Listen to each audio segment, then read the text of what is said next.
तो साधना है चक्र भेदन ग्रंथि छेदन। तो चक्र, कैसे हम चक्र में फंस गए?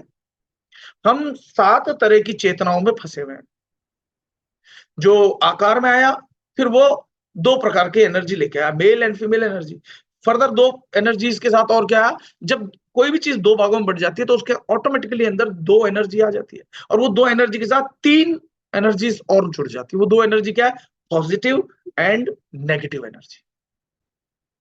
और वो जो पॉजिटिव और नेगेटिव एनर्जी है, मेल एंड फीमेल एनर्जी है, वो फर्दर 3 भागों में बट जाती है, उत्पत्ति, पालन और संहार। फिर फर्दर 4, 5, 6, फिर 7 में बट जाती है। हर चीज 7 भागों में बट जाती है। 7 सुख, 7 कुंडलनी के चक्र, 7 वार, 7 ग्रह। आप कहोगे 9, 9वां तो छाया ग्रह है, राहु और केतु। 8, 9, 7 सुख, हर चीज। फिर 7 इंद्र धनुष के रंग, सूर्य के 7 घोड़े, सब कुछ फिर 7 में विभाजित हो जाता है। तो ये जो चक्र है, 7 चक्रों में जो हम फंसे हुए हैं, आज उसका भेदन करने की जो साधना है उसको हम समझेंगे। तो बड़े ध्यान से आप सुनना। तो चक्र, जैसा कि मैंने बताया, एवोल्यूशन, जो दशावतार हम समझ रहे थे पहले पानी की जीव, तो सबसे पहले आ जाते हैं हम, क्योंकि अब हम मनुष्य शरीर में आ गए। पहला चक्र होता है मूलाधार चक्र। मूलाधार चक्र मेरे ख्याल में ज्यादातर लोगों को पता हो। मूलाधार चक्र हमारे रीढ़ की हड्डी जहां खत्म होती है, बस लगभग वहां होता है, गुदा द्वार मान लो आप, वहां होता है। और मूलाधार चक्र को बोलते हैं हम गणेश, यानी शुरुआत। वापस हमें ऊपर उठना है ना, नीचे तो हम आ ही चुके हैं मनुष्य शरीर में। मूलाधार चक्र, श्री गणेश। किसी भी चीज की शुरुआत होती है उसको कहते हैं श्री गणेश। अब आप ध्यान से देखो, आपके जीवन की जो सुबह की जो शुरुआत होती है कैसे होती है? प्रातः काल होता है।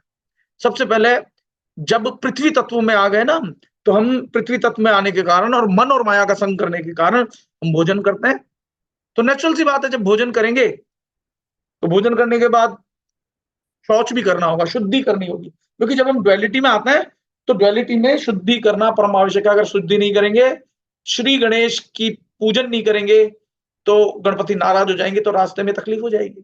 अगर आप सुबह सुबह उठे और साफ नहीं हुए, शौचालय नहीं गए, यूरिनेशन और पॉटी नहीं अच्छे से आपने करी, तो आप दिन की शुरुआत नहीं कर सकते हो। वो है श्री गणेश, जहां पर मूलाधार चक्र है, शुद्धि का।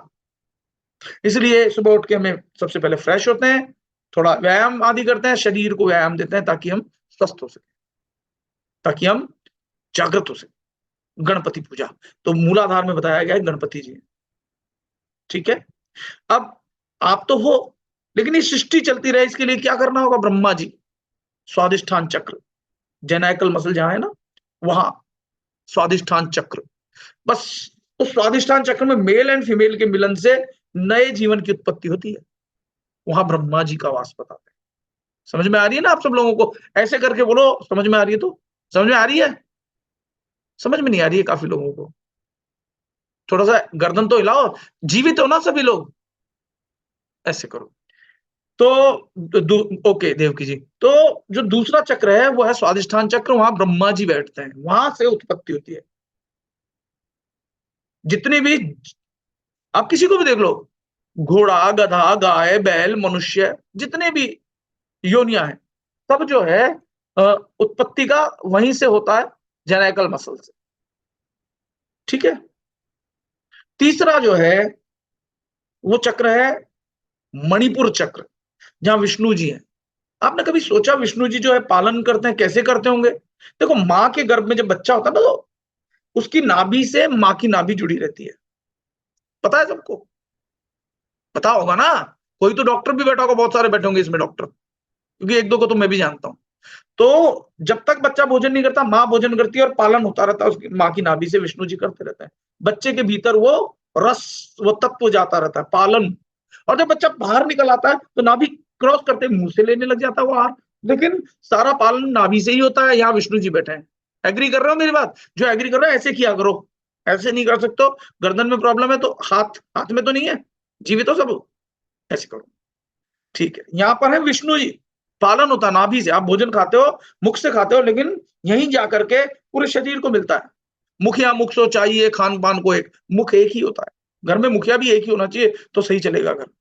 तो वो नाभि में भीतर पेट में जाता है और वहां से पूरे अंग को पोषित करता है। और आ जाओ, ऊपर आ जाओ, ऊपर यहां आ गए हृदय में, यहां पर वास होता है रुद्र। रुद्र जब तक रुष्ट नहीं होते आप जीवित रहते हो। आपके जो अनाहत चक्र कहते हैं इसको, यहाँ पर हृदय में धड़कन होती है, धक धक धक धक, होती है कि नहीं होती है? हाँ ना? अरे भाई इशारा कर सकते हो ऐसे, ऐसे या ऐसे कर सकता है, हाँ। अगर कोई नहीं है सहमत तो ऐसे भी कर सकता है। होती है कि नहीं होती है धक धक?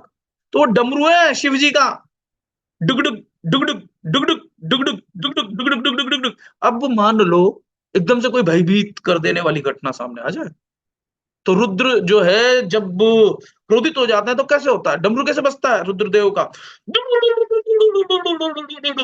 हार्ट फेल भी हो सकता है, मर भी सकता है, संहार।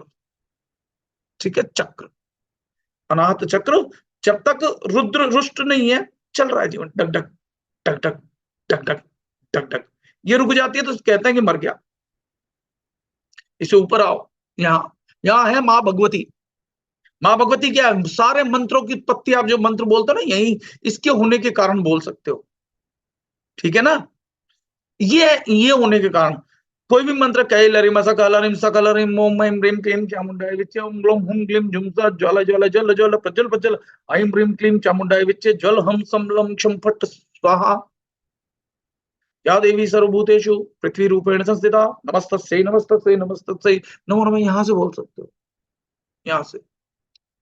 पानी लाना यहीं से निकलेगा, बेटा रोटी लाना यहीं से निकलेगा। वो एक अलग बात है कि ये है तो उसके बाद आप जैसे क ख ग घ कंठ के कारण बोल सकते हो, तो प फ ब बोलने के लिए होठ चाहिए। अगर होठ आपस में चिपकेंगे नहीं तो प फ ब ब नहीं बोल सकते। ट ठ ड ढ नहीं बोल सकते अगर जीभ ना हो तो, क्योंकि तालू से टच नहीं होगी तो ट ठ ड ढ नहीं बोल सकते। लेकिन क्या जो बोल नहीं सकता, क्या भगवान उसको नहीं मिल सकते? यानी ये मंत्र आदि एक अवस्था तक के लिए तो ठीक है, फिर आगे मंत्र भी काम नहीं करते। आगे है ये स्थान जिसको आप कहते हो आज्ञा चक्र। देखो आपको कोई भी चीज याद करनी हो तो ऐसे चला जाता ना हाथ स्वतः ही, जाता है कि नहीं जाता? हाँ जी ना जी, बोलो तो सही, जाता है कि नहीं जाता? ये समझ में ही नहीं आ रहा, जाता है ना? यहाँ ध्यान चला जाता है। यानी यहाँ आपके, यहाँ ध्यान देने से आपके जीवन की सभी याददाश्त यहाँ से जुड़ी हुई और गुरु भी यहाँ है। यहाँ आपके जीवन के पास्ट लाइफ के एक्सपीरियंसेस भी है, पास्ट लाइफ के एक्सपीरियंसेस है यहाँ। और उन्हीं एक्सपीरियंसेस से आप किसी के बारे में अच्छा और बुरा भी सोचते हो, अरे ये ऐसे कर रहा है, ये सही आदमी नहीं लग रहा, पर उसको भी त्याग देना, आज आगे बढ़ना है। यहाँ ध्यान अगर आपका, यहाँ मन भी बैठता है, और यहाँ का मन अगर अशुद्ध हो जाता है, जो मन है इसको हृदय स्थान भी कहते हैं। अब आप कहोगे साहब हृदय तो यहाँ होता है, हर्ट। अजी वो तो फिजिकल हर्ट की बात है, जो असली हर्ट है ईश्वर सर्वभूतानां हृदय देशे अर्जुन तिष्ठति भ्राम यन् सर्वभूतानि यंत्रारूढ़ानि माया तमेव शरणं गच्छ सर्वभावेन भारत तत्प्रसादात् पराम शांतिम स्थानम प्राप्स्यसि शाश्वतम। कि अर्जुन, ईश्वर सभी प्राणियों की, भूत प्राणियों के हृदय स्थान में वास करता है, आज्ञा चक्र में, शिव के स्वरूप में। शिव के शुद्धतम स्वरूप भी है सदा शिव, आगे बहुत सारे, आप उसको नाम कुछ भी बोल लो, वो नाम बोलने से नाम ही नहीं बदलता। नाम के जब से नाम ही नहीं बदलता। राम बोलोगे तो भी आप परमात्मा को ही बोल रहे हो, कृष्ण बोलोगे तो भी परमात्मा को बोल रहे हो। परमात्मा एक ही है, एको अस्ति द्वितीयो ना अस्ति, एक ही है, दूसरा कोई है ही नहीं। एक ही है, दूसरा कोई है ही नहीं। ठीक है? यहां, अब यहां पर दो पंखुड़ी होती है ना, दो ही है। अगर आपने अपने मन को अपवित्र कर रखा है तो नीचे की ओर ले जाएगा, संसार की ओर, माया की ओर, सुख दुख लाभ हानि, रुपया पैसा धन दौलत स्त्री, है ना, इनकी तरफ ले जाएगा, जो कि नश्वर है। और यहां अगर आप शुद्ध हो जाओगे तो जो नाशवान है उसका तो सर्वथा भीतर से त्याग कर दोगे। नहीं कि अब घर छोड़ के भग गए, ऐसा नहीं। भीतर से घर वालों के साथ कोई आसक्ति नहीं है, और आप कर्तव्य सारे निभा रहे हो, बच्चों को पाल रहे हो, पोस रहे हो, मकान को भी संभाल रहे हो, सब कुछ कर रहे हो, लेकिन भीतर से अनासक्त हो फल के प्रति, तो आप मुक्ति की ओर बढ़ रहे हो, चक्र का भेदन कर रहे हो। ठीक है? और फिर इससे आगे का मार्ग है, वैसे चेतना का सातवां स्तर यहाँ, ये भी शुद्ध स्वरूप है। ओम, ओम 2 बार बोलते ना, एक बार ओम, फिर ये अलग तरह का ओम है जो हम बोल तो मुंह से ओम रहे हैं, लेकिन उस परमात्मा के नाम को बोला नहीं जा सकता। क्योंकि कबीर साहब ने कहा है कि 52 अक्षर लोक त्रय, और सब कुछ इन्हीं माही। इन्हीं माही का मतलब है सारे वेद पुराण इन 52 अक्षरों से ही तो बने। ए आ ई उ ए ऐ ओ औ अंग अः क ख ग घ, ये सारे अक्षर 12 कड़ी मिलाकर कई तो ग्रंथों की रचना हुई है, शब्दों की रचना हुई है, शब्दों से वाक्यों की वेद ऋचाएं बनी है, यानी ये 52 अक्षर से ही बनी है। लेकिन ये 52 अक्षर भी खत्म हो जाएंगे, आप मरे फिर बोल नहीं सकते। तो 52 अक्षर लोक त्रय, 3 लोक हैं, सुप्त लोक, जागृत लोक, स्वप्न लोक। 52 अक्षर लोक त्रय, सब कुछ इन्हीं माही। ए अक्षर खिर जाएंगे, ऊ अक्षर इनमें नाही। अक्षर का मतलब होता है जिसका कभी नाश ना हो। हम जो बोलने वाले अक्षर बोलते हैं वो उसका नाश हो जाता है, लेकिन जिसका नाश नहीं होता वो है आत्मा। क्या है? सभी लोग मुंह से बोलो, मुझे सुनाई ना दे कोई बात नहीं, मुझे होठ हिलते हुए दिखाई देंगे। जो जिसका नाश नहीं हो वो क्या है? बोलो तो सही। आत्मा। तो आप आत्मा हो, आप शरीर नहीं हो। लेकिन आप शरीर समझ के जब बैठते हो तो सुख दुख दिन रात लाभ हानि सब चलता है। तो अब हमें क्या अभ्यास करना है? हमें चक्र भेदन करना है। तो इन चक्करों से निकलना होगा। अभिमन्यु किस चक्र में फंसा था? वो एक कथा जो आती है महाभारत में, यही बताया जाता है कि चक्र भेदन हर किसी को आता नहीं। सांसारिक चक्रों का भेदन करना आज हम यहाँ सीखते हैं। अभी हम उसकी साधना करने वाले हैं। तो अभी जितना मैंने समझाया, मैं आप में से किसी को कुछ पूछना हो तो वो पूछ सकता है, अनम्यूट हाथ उठाए और पूछे। कोई शंका समाधान हो तो मैं जवाब दे सकता हूं, क्योंकि इतने तक के बाद मैं चाहूंगा किसी को कुछ पूछना है ऐसे करके पूछ लो। नहीं तो इसमें एक बटन आता है हैंड रेज करने वाला, हैंड रेज करके पूछ लो। कोई नहीं पूछ रहा, आगे आगे चलूं। आप सब बड़े विद्वान हो, और बहुत सारे लोग तो वीडियो ऑन ही नहीं रखते, बड़े ही शर्म की बात है। मैं अभी ध्यान भी नहीं कर रहा हूं, अभी तो आप वीडियो ऑन रखें। जब ध्यान में बैठोगे कर लेना बंद। तो किसी को कुछ नहीं पूछना, यहां तक समझ में आ गया? चलो मैं अनम्यूट भी कर रहा हूं। मैं एक दो लोगों से खुद से पूछूं सवाल कि इसका क्या मतलब है, इसका क्या मतलब है। चलो मैं पूछता हूं कि नाशवान क्या है। मैंने सबको अनम्यूट कर दिया। कोई भी मैं नाम ले लेके पूछूं, अगर खुद से नहीं बता पा रहे हो तो। आपकी कितनी जो है ट्रेनिंग हो गई, कितना आप समझ गए? चलो मैं पूछता हूं, इसमें गीता पटेल जी हैं, क्या आप बता पाओगे कि नाशवान क्या है? अनम्यूट करके बोलो। नहीं बोल रहे हैं, चलो नेक्स्ट।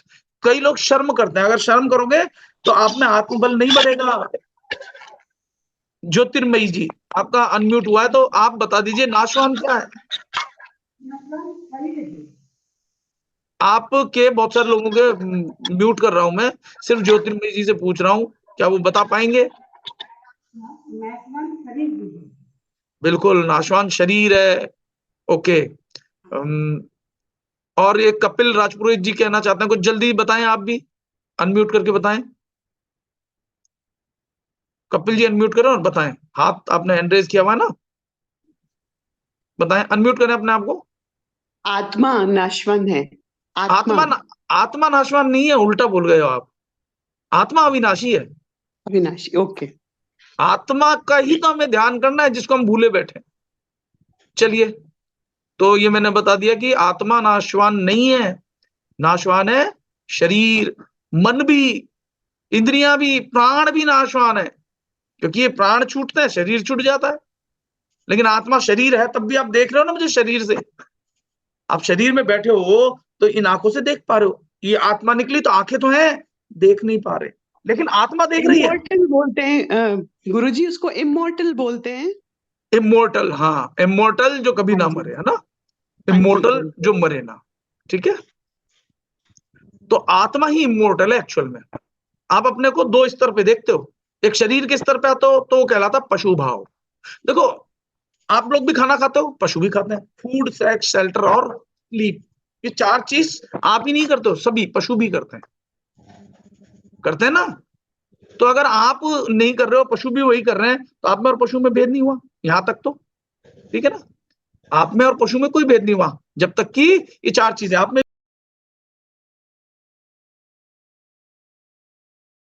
भी है, उनमें भी है। आप में फिर पशु से आपको अलग बनाने वाली एक चीज है, एक तत्व है, वो क्या है? सेकंड क्वेश्चन बताओ कोई। आप में चेतना। चेतना। चेतना तो देखो सबके पास है ही। विवेक। किसी के पास लो कॉन्शियसनेस है, किसी के पास हाई कॉन्शियसनेस है, चेतना सबके पास है। ऐसी क्या चीज है जो आपके पास विशेष है औरों से? विवेक। विवेक। वेरी गुड, तालियां होनी चाहिए इनके लिए। विवेक। बुद्धि वही चीज है ना। फर्क है, थोड़ा सा फर्क है। वही चीज नहीं, दोनों बुद्धि और अलग अलग। विवेक में थोड़ा फर्क है ना? बुद्धि और विवेक में थोड़ा फर्क है। मैं म्यूट करता हूं, फिर आगे बताता हूं ना। पहले एक बार सबको म्यूट करता हूं। देखो, विवेक, मनुष्य के पास विवेक है। विवेक का वास्तविक मतलब समझते हो? सही क्या है, गलत क्या है, तो हो गई सांसारिक भाषा। विवेक का वास्तविक मतलब होता है जो आत्मा और अनात्मा को जानता है, वो विवेकवान है। तब वो विवेकानंद बन जाता है, तब वो सत्य चित्त आनंद बन जाता है, तब वो नित्यानंद बन जाता है, तब वो जितने भी आनंद शब्द लगाते थे ना लोग बाग, वास्तव में उसको विवेक हो चुका है, इसलिए वो आनंद लगा रहा है। क्योंकि जिसके विवेक है वो, उसके जीवन में फिर दुख नहीं आता, और जब दुख नहीं आता उस स्थिति को बोलते हैं निरंतर सुख की स्थिति को बोलते हैं आनंद। क्योंकि सुख है तो दुख है, लेकिन विवेक आनंद के बाद आनंद ही है, आनंद ही है, आनंद ही है, आनंद ही है, आनंद ही है। तो आप जब आत्मा से कनेक्ट हो गए, अभ्यास हमको क्या करना है? आनंद, यानी आत्मा में रमण करना है। आप देखो, अब दूसरी चीज फिर समझो कि हम भगवान को बाहर ढूंढते हैं। मैं ये नहीं कह रहा हूं कि भगवान की मूर्ति पूजा श्रद्धा नहीं रखो बच्चों को दिखाने के लिए, शुरुआत में जैसे प्राइमरी स्कूल में जाते हैं वो जरूरी है शुरुआत में। लेकिन आपका भगवान आपके भीतर है, बाहर है ही नहीं। आप बाहर ढूंढोगे नहीं मिलेगा। आप किसी मूर्ति को रखते हो और सिर्फ मूर्ति को भगवान मानते हो, तो सबसे बड़ी गलती करते हो आप। अगर मूर्ति पे मक्खी बैठ गई, नहीं उड़ा सकती वो अपनी मक्खी, तो आपका कैसे कष्ट दूर कर पाएगी वो मूर्ति? जो मूर्ति अपनी मक्खी नहीं उड़ा सकती, अगर सांप आ गया वो उस मूर्ति के ऊपर से घूम रहा है, जा रहा है, कोई छिपकली आ गई वो मिठाई खा गई उसकी, कोई बिल्ली आई कुछ कर गई, वो मूर्ति तो कुछ कर ही नहीं पा रही है। मूर्ति हमें सिर्फ समझाने के लिए, जैसे ए फॉर एप्पल, एप्पल का चित्र दिखाया तो एप्पल थोड़ा ना खा लिया बच्चे ने चित्र देख के। एप्पल तो एप्पल खाने से बनेगा, लेकिन सिखाने के लिए शुरुआत में बेटा ये एप्पल होता है, ऐसा दिखता है। फिर जब वो समझ जाए, तब ये थोड़ी ना है कि वो उसी से पेट भरेगा, फिर वो बाजार जाएगा, उस चीज को खरीदेगा, खा लेगा। ठीक इसी प्रकार से आपको भगवान के बारे में बताया जाता है। जैसे राम, भगवान राम जो है, राम के भी अब चेतना के स्तर जैसे मैंने बताया कि 7 लेवल है, ऐसे ही राम नाम के भी 4 लेवल हैं। एक राम दशरथ का बेटा, एक राम घट घट में बैठा, एक राम का सकल पसारा, और एक राम इन सबसे न्यारा। किसकी उपासना करोगे बताओ? आप लोग मेरे ख्याल में थोड़ा बहुत तो साधना करते होगे कोई ना कोई। कौन से वाले राम को सबसे पहले आपको भजना चाहिए, ये बताओ। चलो कोई एक जना। न्यारा। हाँ, इन सबसे राम न्यारा। न्यारा। एक एक करके बोलिए प्लीज। एक राम इन सबसे न्यारा। ठीक है, तो एक राम एक सबसे न्यारा राम इन तक। सबसे न्यारा। एग्जैक्टली, बिल्कुल ठीक है। लेकिन अब इसको समझने के लिए क्या करना पड़ेगा? पहले आपको समझना पड़ेगा एक राम दशरथ का बेटा, आत्मा राम, ठीक है। एक राम दशरथ का बेटा, तो शुरुआत में हम क्या है, उस राम की जानते हैं। हाँ भाई, वो मर्यादा पुरुषोत्तम थे, वो अच्छे मार्ग पे चलते थे, माता पिता की सेवा करते थे, माता पिता की आज्ञा पे उन्होंने घर छोड़ दिया, अपनी पत्नी के लिए भी उन्होंने संघर्ष किया, ये वो। तो एक राम को, यानी जीवन में अच्छी सीख, शिक्षा, सत्संग को समझना कि हमें अच्छे आचरणों पे चलना चाहिए, यानी ये शरीर को ऐसा बनाना चाहिए जो मर्यादा में रह सके, दूसरे की चीज पे अतिक्रमण ना करे, एक राम वो। लेकिन वही राम सबसे उच्च कोटि के नहीं है, एक राम दशरथ का बेटा। हर व्यक्ति दशरथ बनता है। दशरथ क्यों कहा है? क्योंकि 9 छेद होते हैं, 9 द्वार से चेतना बाहर जाती है, कानों से चेतना बाहर जाती है। आपको सुनने पे, गाना सुन ले, ये सुन ले, वो सुन ले, चेतना बाहर जा रही है। आंखों से देख रहे हो, ये मुझे मिल जाए, वो मुझे मिल जाए, गाड़ी घोड़ा बंगला पैसा रुपया, ये स्वादिष्ट खाना मेरे को मिल जाए, है ना? 9 द्वार है, 2 आंख, 2 नाक के, 2 कान के, कितने हो गए? 6। 7वां मुख, 8वां नीचे, 9वां नीचे, और 10वां बंद है। वो जो बंद है वो शिव नेत्र है। इसीलिए शिव जी आंखें बंद करते हैं और 10वें नेत्र को खोलने का अभ्यास करते हैं। आंखें बंद करते हैं। अगर तुम आंखें बंद करोगे और भीतर जाओगे तो तुम शिव बन जाओगे। अभी क्या बन रहे हो, कोई बता पाएगा? अभी क्या बन रहे हो? अभी शव बन रहे हो, शव। क्योंकि ध्यान बाहर जा रहा है। ये ध्यान सिमट करके 10वें द्वार पे आएगा, और जब प्राण 10वें द्वार से निकलेंगे तो आप मुक्त हो जाओगे, मुक्त ही हो। तो आंखें बंद करके बैठोगे तो शिव बन जाओगे, आंखें बंद करके बैठोगे तो बुद्ध बन जाओगे। क्या बन जाओगे? बुद्ध। आंखें खोल करके रात दिन घूमते रहते हो, ध्यान में बैठते नहीं हो, तो बुद्धू बनते हो। बुद्धू क्या बनते हो? बुद्धू। तो बुद्ध खाली वो बुद्ध नहीं थे कि वो बुद्ध, आप सब बुद्ध बन सकते हो, आप सब शिव बन सकते हो। ये नहीं केवल वही शिव, क्योंकि शिव जो है ना, हम लोग सोचते हैं किसी हमने क्या, हम हमारे जो ग्रंथ बहुत ही ब्यूटीफुली लिखे हैं, लेकिन जब तक गुरु नहीं होगा समझ नहीं पाओगे। आप क्यों नहीं समझ पाओगे? क्योंकि हम मनुष्य है ना, तो मनुष्य सदृश ही हमने भगवान बनाया। जैसे पवन देव, तो अगर हम दिखाएंगे पिक्चर टीवी पे, तो पवन देव एक मनुष्य की तरह प्रकट होते हैं। अग्निदेव, अग्नि में से एक देवता प्रकट होंगे, खीर लेके आएंगे, ये खा लो, इससे बच्चा हो जाएगा, है ना। हम ऐसे पिक्चराइजेशन करते हैं, लेकिन वास्तव में आकार स्वरूप थोड़ी ना है ये। अग्निदेव अग्नि है, जिनमें एक जलाने की क्षमता होती है और एक प्रकाश करने की क्षमता होती है। हमने पवन देव को भी मनुष्य रूप के रूप में किसी देवता मान रखा है, पर वास्तव में वो एक शक्ति जो है वो अलग है। हमने सबको ये चित्रण करके देख रखा है। तो अब जब हम अपने आप को जानेंगे तो क्या करेंगे? हम सब जो है वो एक ही है ज्योतिर्मय, पर अलग अलग इसलिए दिख रहे हैं। जैसे मान लो एक समुद्र है, आप परमात्मा है ना, एक समुद्र है, उस समुद्र में मैंने मटका डाल दिया, लोटा डाल दिया, सुराही डाल दी, अब उसमें पानी भर गया, तो समुद्र का बाहर भी भगवान, भीतर भी भगवान। लेकिन अब वो अलग अलग क्यों दिख रहे हैं? इतने सारे लोटे, मटके, घड़े, सुराही, बर्तन अलग अलग इसलिए दिख रहे हैं क्योंकि अब आपने अहंकार रूपी दीवार खड़ी कर ली है उस परमात्मा के चारों ओर। ठीक है, तो आपके भीतर भी परमात्मा है। तो एक राम दशरथ का बेटा, जैसे मैं हूं, तो ये दशरथ रूपी 2 9 छेद और 10वां बंद है, इसके अंदर मैं बैठा हूं दशरथ, और दशरथ का बेटा मैं उत्पत्ति कर रहा हूं, वो भी आगे उत्पत्ति करेगा, वो भी दशरथ बनेगा, और जब तक नहीं है तब तक वो राम है ना। तो एक राम दशरथ का बैठा, यानी शरीर, हम शरीरों के पास। एक राम घटघट में बैठा, आत्मा, अभी आत्मा है लेकिन जीवात्मा है, बंधी हुई है। आत्मा तो है लेकिन क्या है? बंधी हुई है। जैसे आप चाहो खाना मिल जाए और आप सक्षम नहीं हो, तो किसी दूसरे पे आश्रित हो। 3 तरह की चीज होती है, मैंने बताया ना त्रिपुरा रहस्य। जैसे डिपेंडेंट, इंडिपेंडेंट, इंटरडिपेंडेंट, ये अवस्था भी 3 प्रकार की होती है। हर व्यक्ति सोचता है कि मैं तो डिपेंडेंट हूं, मैं क्या कर सकता हूं। नहीं भाई, तुम्हारा भी कोई ना कोई योगदान है। हर व्यक्ति सोचता है मैं तो इंडिपेंडेंट हूं, मेरे को उससे क्या लेना देना, मैं अपना कमाता हूं, खाता हूं। नहीं भाई, तुम इंडिपेंडेंट भी नहीं हो। We all are interdependent. जब कोविड में सांस नहीं आ रही थी, तो ऑक्सीजन सिलेंडर चाहिए था कि नहीं चाहिए था? तो पेड़ों पे हम निर्भर हुए कि नहीं हुए? We are interdependent. हम कार्बन डाइऑक्साइड पेड़ों को देते, तो पेड़ हम पे निर्भर है, हम पेड़ों पे निर्भर है। हम इनडायरेक्टली सब एक दूसरे पर निर्भर है, लेकिन भूले हुए। ठीक है ना, तो इस चीज को समझना होगा। दूसरा है एक राम। तो जब तक हम डिपेंडेंट इंटरडिपेंडेंट हैं, वास्तव में हम केवल हम ही हैं, उस अवस्था में नहीं पहुंच जाएंगे तब तक हम जीव हैं। क्या है? जीव। तो अब आपको क्या करना है? आपके असली भगवान कौन है? आपकी आत्मा। गीता में भगवान ने कहा अहम आत्मा गुडाकेश है, सर्वभूताय भूताय स्थित। सब भूत प्राणी, भूत यानी जो पंचभूत कहते हैं, जल, अग्नि, पृथ्वी, वायु, आकाश, सभी भूतों के भीतर मैं बैठा हूं। वो कृष्ण, वो राम, आप नाम कुछ भी ले लो, वास्तव में वो आत्मा ही परमात्मा। उसी को आप राम बोल लो, कृष्ण बोल लो, है ना, जीसस बोल लो, या कुछ और बोल लो। जैसे मान लो आपके घर में बेटा है, उसका नाम सोनू है, लेकिन आप उसको प्यार से मोनू भी बोल देते हो, बेटा भी बोल देते हो, चिंकू भी बोल देते हो, बेटा थोड़ी ना बदलता है। बदलता है क्या? चलो मुझे बताओ। आप प्यार से अगर अपने बेटे को सोनू, मोनू, टिक्कू, बिल्लू, चिक्कू बोल दो, तो बेटा नहीं बदलने वाला।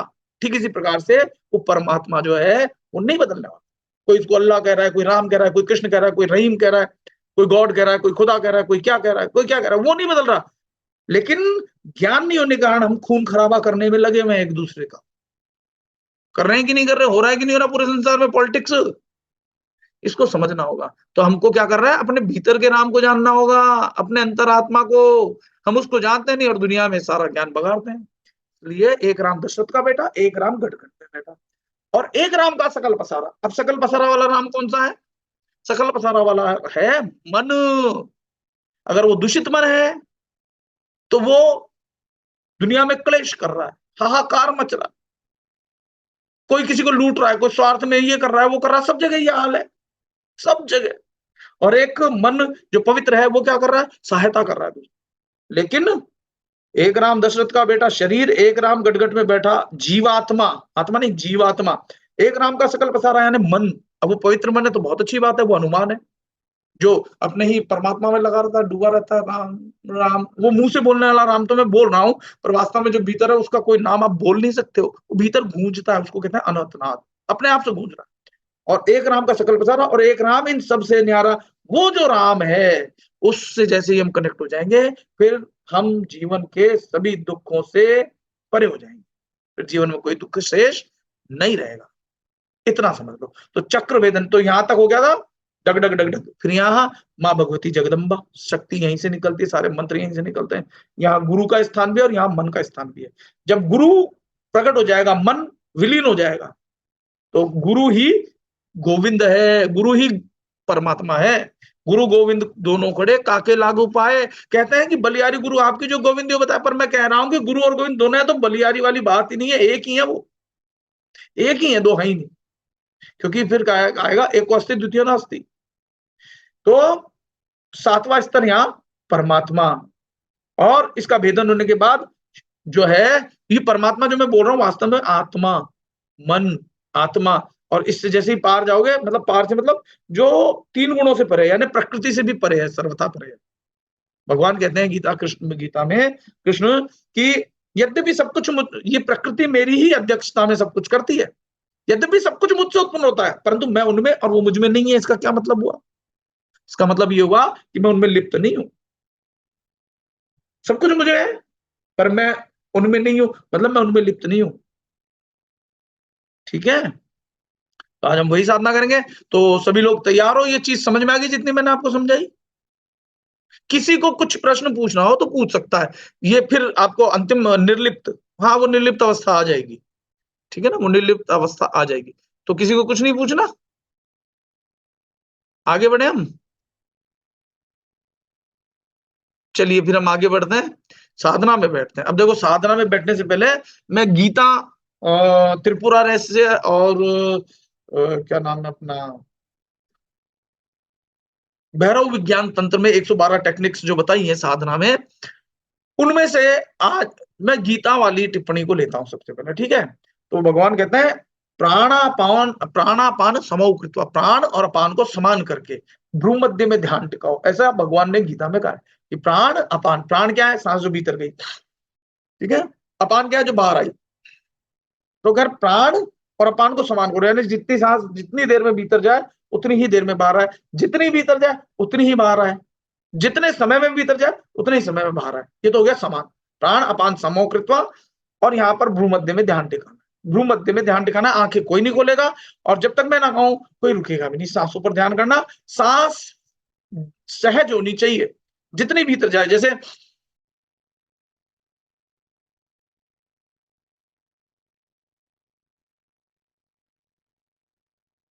कोई भी नहीं रुकेगा जब तक मैं नहीं कहूं, और ध्यान मेरा यहाँ भ्रू मध्य पे टिका हुआ है, आंखें बंद रखनी है, तब शिव बन पाओगे। तो सभी लोग आंखें बंद कर लो, कमर सीधी, गर्दन सीधी, आंखें बंद, शरीर एकदम सीधा हो, आंखें बंद हो, सांस आए और सांस जाए। हो सकता है सांसों में आपको अपने आप से आवाज सुनाई दे, ओम, सांस भीतर गई तो सो, हम चलो छोड़ो, आपको सुनाई दे सो, सांस भीतर गई तो निकाली, हम, लेकिन ध्यान भ्रूमध्य से ना हटे। आंखें बंद करके भ्रूमध्य में ध्यान टिका रहे, कोई आंखें नहीं खोलेगा। आंख खोलने का मतलब शव, आंख बंद का मतलब शिव, शिव बनो थोड़ी देर के लिए। आंखें बंद, सांस पर ध्यान।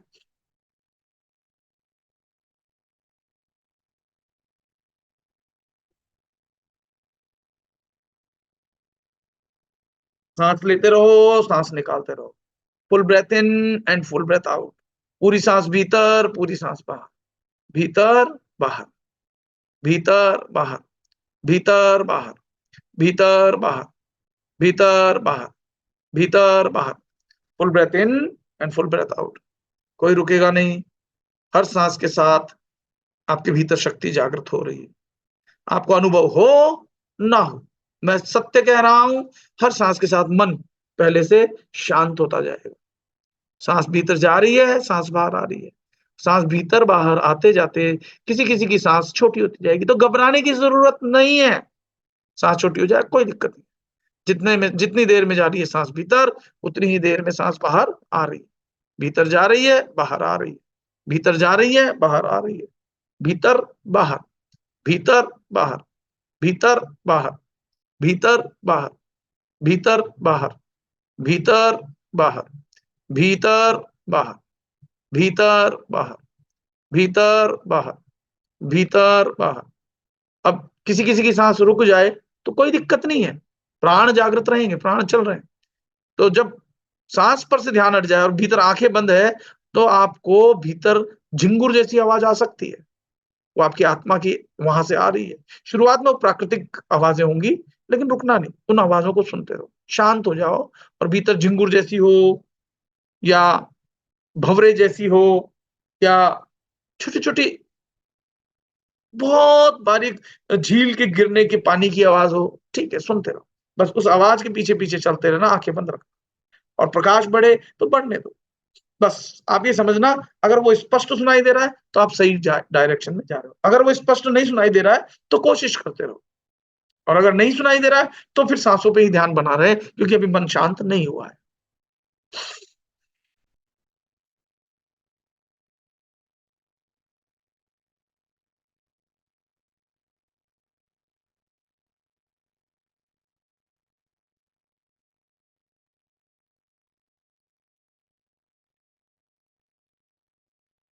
Full breath in and full breath out. सांस छोटी हो जाए कोई दिक्कत नहीं है, रुक जाए तो भी कोई दिक्कत नहीं। नाद सुनाई दे तो सुनते रहो, उस नाद के पीछे चलते रहो।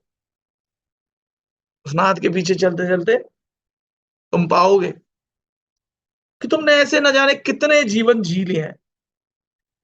तुम उस समय भी थे जब भगवान कृष्ण शरीर से थे, तब वो अर्जुन को कह रहे थे, वो तुम्हें पता है कि बहुनी में व्यतीतानि जन्मानि, बहुनी में व्यतीतानि जन्मानि तव चार्जुन तान्य हम वेद सर्वाणी न तुम वेत्थ परंतप। कि अर्जुन, तेरे और मेरे बहुत से जन्म हो चुके हैं, पर मैं जानता हूं तू नहीं जानता, बस यही तो भेद है। इसलिए तुम्हारे भी बहुत से जन्म हो, इस जीवन में तुमने बहुत अनुभव किए हुए हैं। तुम देखो, तुम कई जीवन में जन्म ले चुके हो, तो तुम्हारे बेटे बेटी भी थे, तुम्हारा परिवार भी था, सब कुछ था। तुमने जिससे सुख पाना चाहा उसी ने तुम्हें दुख दिया। जिस बेटे को पाल पोस करके बहुत बड़ा किया, बड़ा होकर के वही गुर्राने लगा। तुमने सब कुछ अपना न्यौछावर कर दिया उसके लिए। तुमने जिस पत्नी के लिए बहुत कुछ किया, वही तुम्हें बहस करके दुख देने लगी। जिस पति के लिए तुमने बहुत कुछ किया, वो पति तुम्हें कुछ समझता ही नहीं।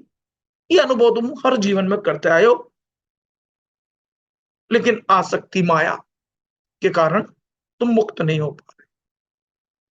बहुत रिश्ते बनाए, कोई देवर है, कोई जेठ है, कोई देवरानी है, कोई ननद है, कोई भौजाई है, हर जगह से दुख ही मिला। कारण कि तुमने नाशवान से संबंध स्थापित किया। तुम स्वयं अविनाशी हो और नाशवान का संग कर रहे हो। यहां तक कि तुम्हारा शरीर भी नाशवान है, लेकिन बड़े भाग मानुष तन पावा। ये तुम्हारा सौभाग्य है कि तुम्हें मनुष्य शरीर मिला है। तुम इस शरीर के माध्यम से मुक्त हो सकते हो, तुम उस उच्चतम अवस्था में जा सकते हो। ये मौका है तुम्हारे पास।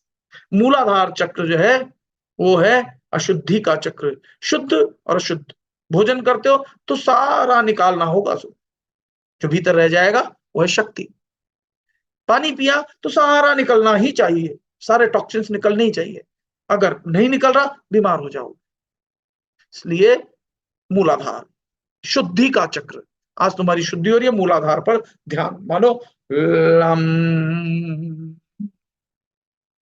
गूंज रहा है, लम लम।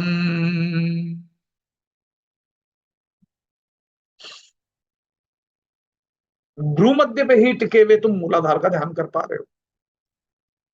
भ्रूमध्य में भी एक नाद सुनाई दे रहा है, जो कि तुम्हारा सत्य नाद की ओर तुम्हें ले जा रहा है और मुक्त कर रहा है तुम्हारे प्राकृतिक नाद से। क्योंकि प्रकृति में जो नाद है वो बदलते रहते हैं। तुम बदल रहे हो, तुम बदलते हो, तुम बदलते रहोगे का मतलब है शरीर। लेकिन तुम ना कभी बदल सकते हो, ना कभी बदले थे। तुम पहले भी थे, तुम अभी भी, और तुम रहोगे, वो है आत्मा। अब तुम अनुभव कर रहे हो अपने पिछले जीवन के सभी दुखों को, सभी सुख दुखों को। जिससे भी सुख चाहा वही दुख दे रहा है, जिसका भला किया वही कष्ट दे रहा है। तुम्हें लगा गाड़ी ले आऊंगा तो सुखी हो जाऊंगा, वही गाड़ी रास्ते में पंचर हो जाती है, दुखी हो जाते हो। मूलाधार गणपति का चक्र, शुद्धि होने दो हर सांस के साथ, तुम्हारा चक्र भेदन होगा। मूलाधार, जहां रीढ़ की हड्डी शुरू होती है वहां पर ध्यान। लम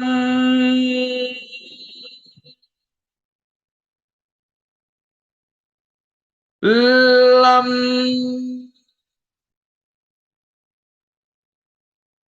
लम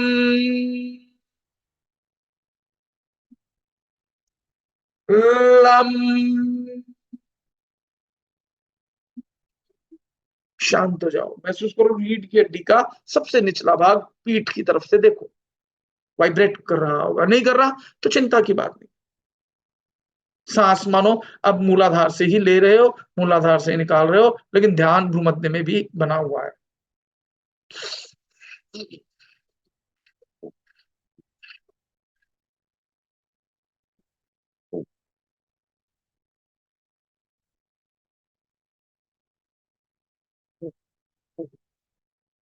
जब संसार में जो कुछ लेते हो निकालना पड़ता है, तो ये रिश्ते जो यहाँ बनाए हैं वो भी यहीं छूटेंगे। जितने रिश्ते हैं सब छूट जाएंगे, ये भी सत्य नहीं है। इस मूलाधार चक्र से ऊपर उठो, ऊपर उठो। जहां जेनाइकल मसल है, रीढ़ की हड्डी पीछे देखो, वहां पर एक चक्र है जिसको तुम कहते हो स्वादिष्ठान चक्र। देखो दो चीजें हैं, एक है स्वादिष्ठान, अगर आप सही ढंग से नहीं समझे तो स्वाद का स्थान समझोगे, रस लेने का स्थान समझोगे।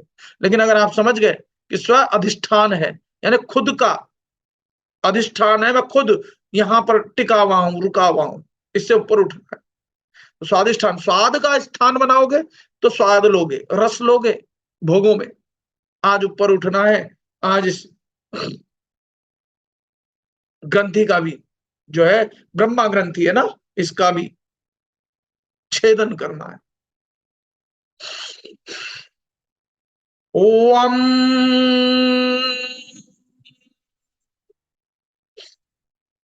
ओम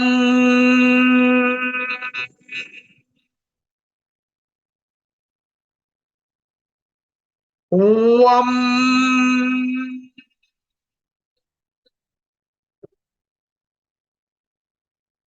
ओम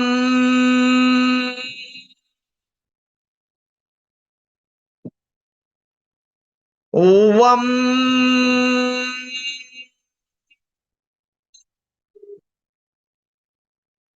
ओम।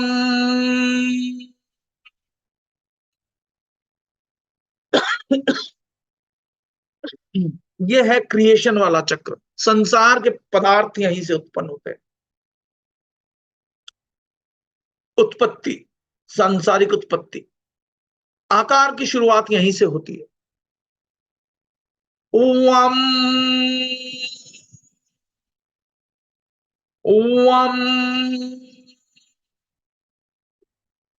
यानी उत्पत्ति से पहले शुद्धता, तो मूलाधार का भेदन। अब जो है स्वादिष्ठान चक्र में प्रवेश कर गए। बहुत अच्छे, शांत होकर के महसूस करो रीढ़ की हड्डी में क्या हो रहा है। हथेलियां खुली हुई आसमान की ओर है, उंगलियों में वाइब्रेशन हो रहा होगा, महसूस करो सभी लोग।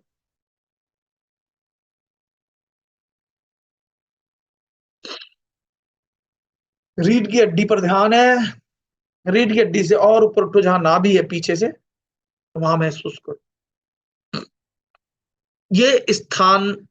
जिस चीज को भी तुमने उत्पन्न किया उसकी सुरक्षा, चाहे वो पैसा हो, मेरा पैसा खर्च ना हो, उसकी सुरक्षा में लग गए। मेरी गाड़ी, मेरा बंगला, मेरा बेटा, मेरी बेटी, उसकी सुरक्षा का भाव।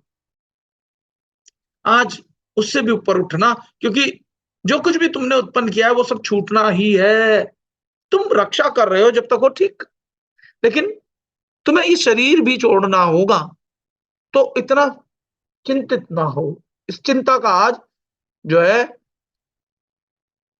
भेदन हो जाने दो। रम रम रम रम रम रम रम रम।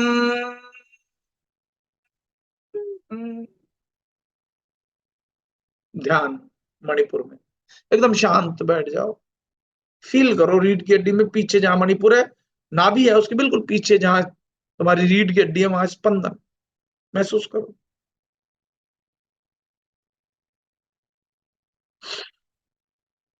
आती जाती सांसों पर ध्यान, भ्रू मध्य पे ध्यान।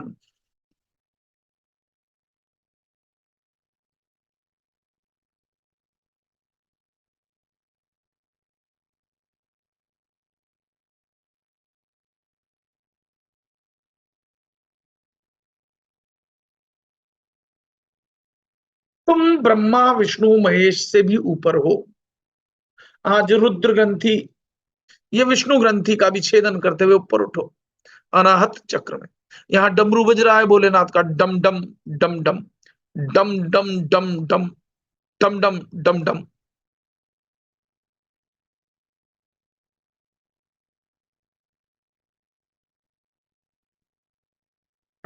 ध्यान यम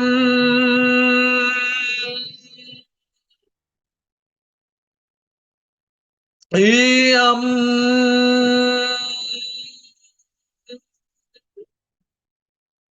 यम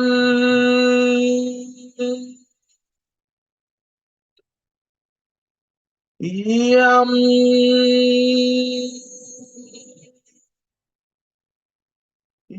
यम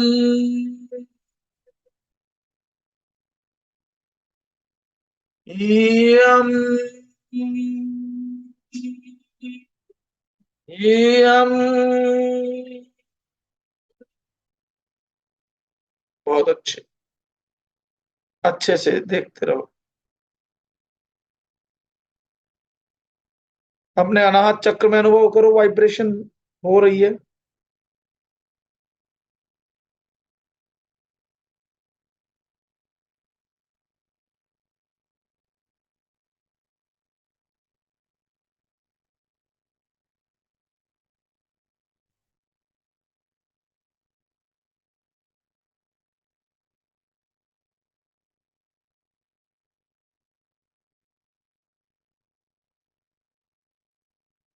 यम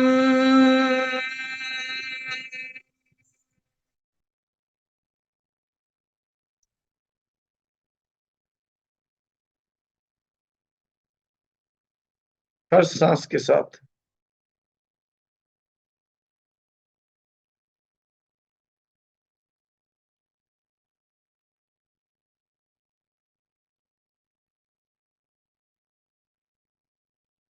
गहरी सांस आ रही है और गहरी सांस जा रही है।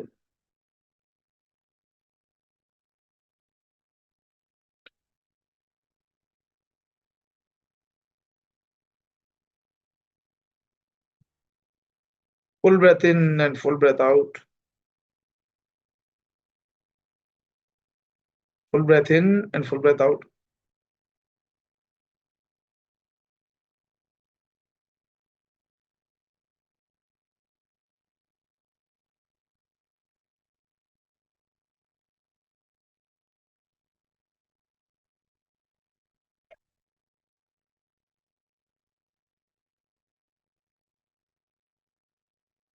बहुत अच्छे। और ऊपर आओ, विशुद्धि चक्र गर्दन, जैसे आगे से आपको थायराइड ग्लैंड दिखता है, पीछे रीढ़ की हड्डी में आओ, माँ जगदम्बा। सांस भीतर सांस बाहर, वाणी शुद्धि होगी। ध्यान लगाओ वहां, सांस आ रही है जा रही है, मानो विशुद्धि से ही।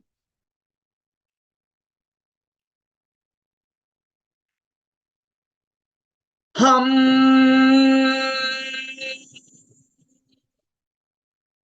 हम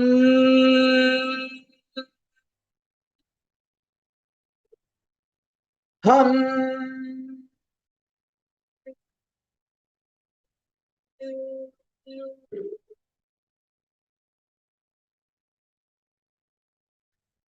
हम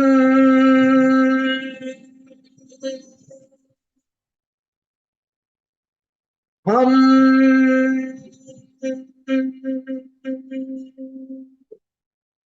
हम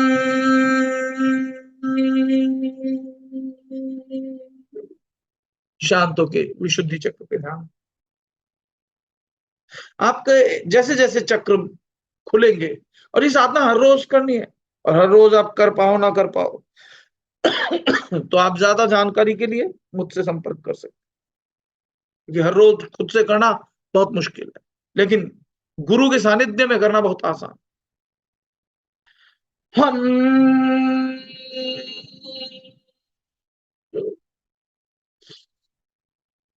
हम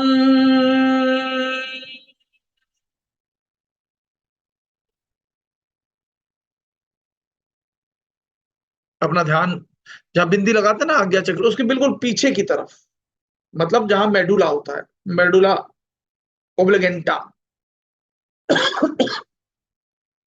वहां बिल्कुल शिव की आकृति के समान एक आकार होता है, उस पर ध्यान लगाओ। ओ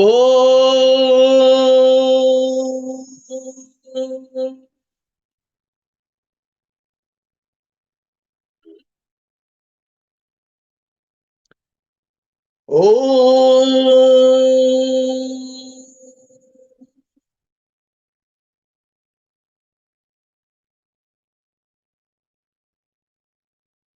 ओम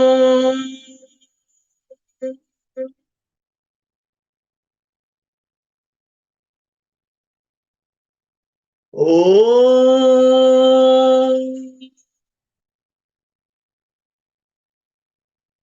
बहुत अच्छे, ध्यान लगा के रखो। दिव्यता बढ़ती ही जा रही है, रीढ़ की हड्डी पीछे से वाइब्रेट हो रही है, अनुभव तो करो। ओ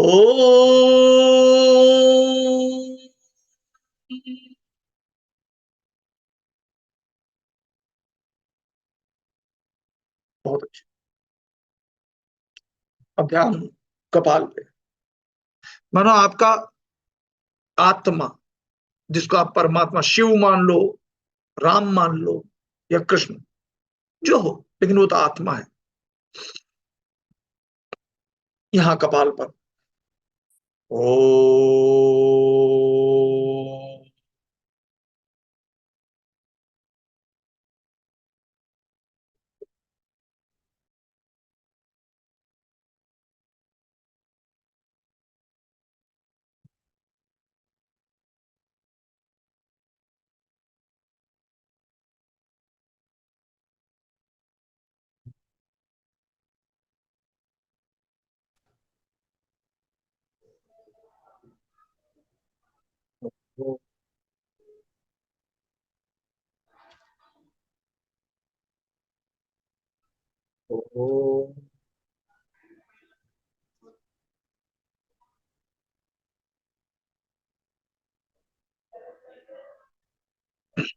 भ्रू मध्य में ध्यान पहले से ही टिका हुआ है। अब बिल्कुल शांत होकर के बैठना है, और जो नाद सुनाई दे रहा ना स्पष्ट भीतर, भंवरे की गुंजन जैसा है, जैसा भी सो सुनना है। अभी 11:25 हो रहे हैं, और हम ये ध्यान कम से कम 15 मिनट का तो हमें करना ही चाहिए। नए लोगों को 15 मिनट का ही, हम लोग जो डेली रेगुलर ध्यान करते हैं उसमें 1 घंटा मिनिमम हम करते ही हैं, कभी कभी आधा घंटा करते हैं, नहीं तो अभी हम 15 मिनट का करेंगे ही। सभी शांत होकर बैठे रहो, और भीतर गूंजती हुई आवाज, अपनी ही आत्मा की आवाज को सुनो, वही असली मंत्र है।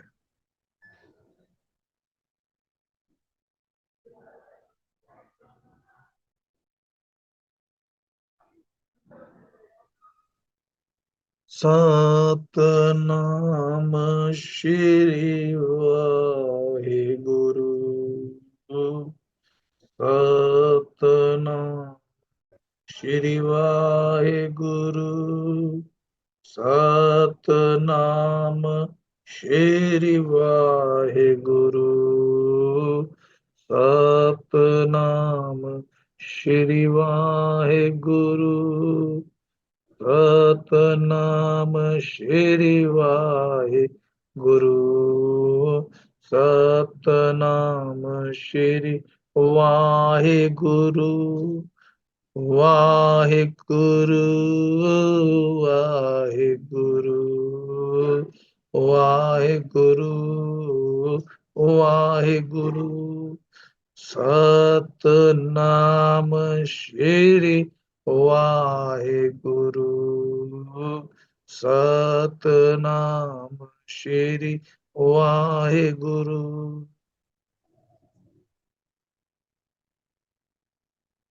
ओम नमः शिवाय। ओम नमः शिवाय। ओम नमः शिवाय।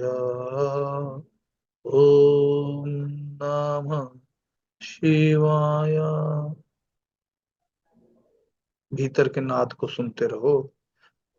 आप ही की आवाज, आप ही की आत्मा की आवाज को सुनते रहो। ये आवाज जितनी स्पष्टता से सुन पाओगे उतना ही तुम जीवन में आगे बढ़ते जाओगे, अपनी आत्मा के साथ एक होते जाओगे। आप भी इमोर्टल हो जाओगे। इमोर्टल तो हो ही, लेकिन आप अपने आप को ही जान जाओगे तो इमोर्टल हो जाओगे।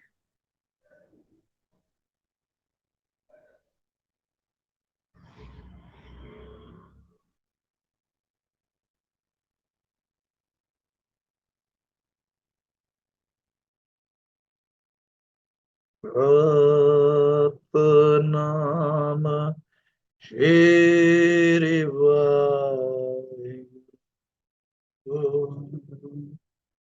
सतनाम श्री वाहेगुरु।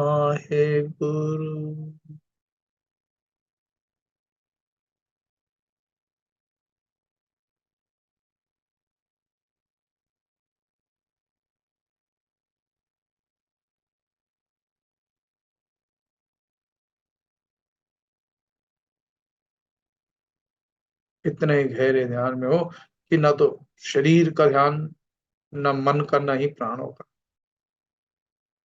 एक दिव्य चेतना अपनी आत्मा से कनेक्टेड हो।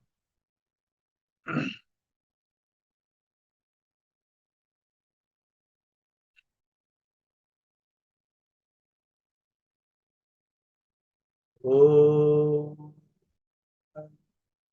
नमः शिवाय। ओम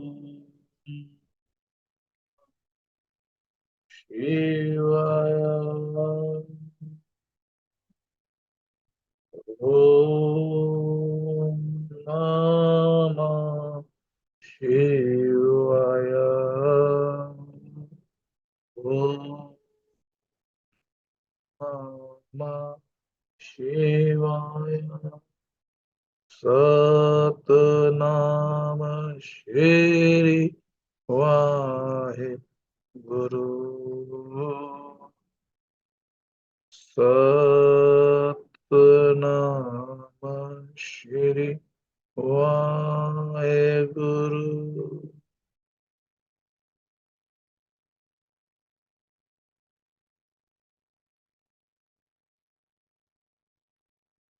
10 मिनट शेष भीतर के नाद को सुनते रहो। भंवरे की जैसी है गुंजन, या कानों के पास से मक्खी कई बार निकल जाते गूं करते हुए वैसी, या नदियों के बहने की कलकल, जो भी है सुनते रहो। तुम्हारी आत्मा से आ रही है।